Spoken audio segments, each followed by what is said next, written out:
Magandang araw po sa inyong lahat. Turuan ko na po agad kayo na makapag-English. Dito na po agad tayo sa ating halimbawa. Ako ba ay isang botante? Kapag in English po yan, yung ako ba ay am I. Yung isang A, yung botante, voter. Am I a voter?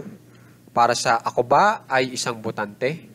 Subukan naman po natin gamitin yung ang, hindi yung isang. Okay? Ikaw ba ay ang nurse? Kapag in English po yan, are you the nurse? Okay? So, kayo na lang pong bahala kung ang pipiliin nyo itong isang o itong ang. Okay? Ngayon, subukan po naman natin ay marami yung bilang ng mga tao. Okay? Katulad po nitong sila. Sila ba ay ang mga manlalaro? Sila ba ay ang mga manlalaro? Kapag in English po natin yan, are they the players? Are they the players? Okay? So, yung S po dito sa loob ng parenthesis, isasama nyo na dito sa player natin. Okay? Magiging players. Para masabi natin sa Tagalog na mga manlalaro. Para magkaroon ng salitang mga, yung manlalaro, kailangan yung S po ay idadagdag nyo dito sa player. So, yan po yung tulong ng S. Pero kung isa lang pong manlalaro, huwag nyong idadagdag itong S. Okay po. Tapos, makikipansin po. Kung mapapansin nyo, ang the po ginagamit sa pang-isahang tao.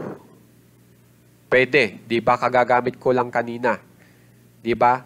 Sinabi ko, ikaw ba ay ang nurse? Ikaw ba ay ang nurse? Di ba? Isang tao lang yung nurse. Pero pwede rin po natin magamit itong da sa pangmaramihan. Kasi ito yung binigay kong halimbawa. Sila ba ay ang mga manlalaro? Okay? Ang isang, pang-isahang tao lang po yan.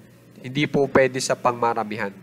So, yun yung dapat nyo ring tandaan ng pagkakaiba ng isang sa ang. Okay po? Ngayon po, itong A at saka itong da, yan po ay nakakabilang sa tinatawag na determiner. Okay?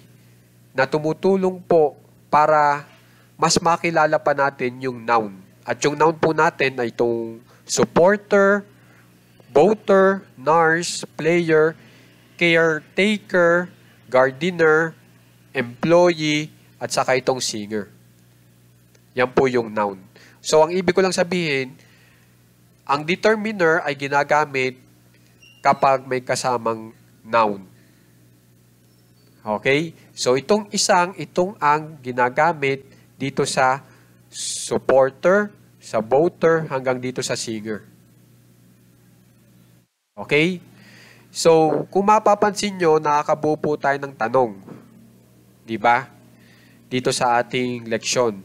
Kaya po tayo nakabuo ng tanong gamit po kasi itong pattern na ito.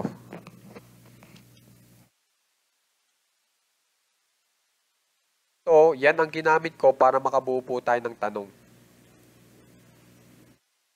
Linking verb po muna, itong M. Are, is, puro linking verb po yan. Tapos pronoun, ang pronoun po natin na itong ako, ikaw, tayo, kami, sila, siya. I, you, we, they. He, she. Okay? Pero pagdating kay Mario, noun na po yan. So, idagdag natin yung noun.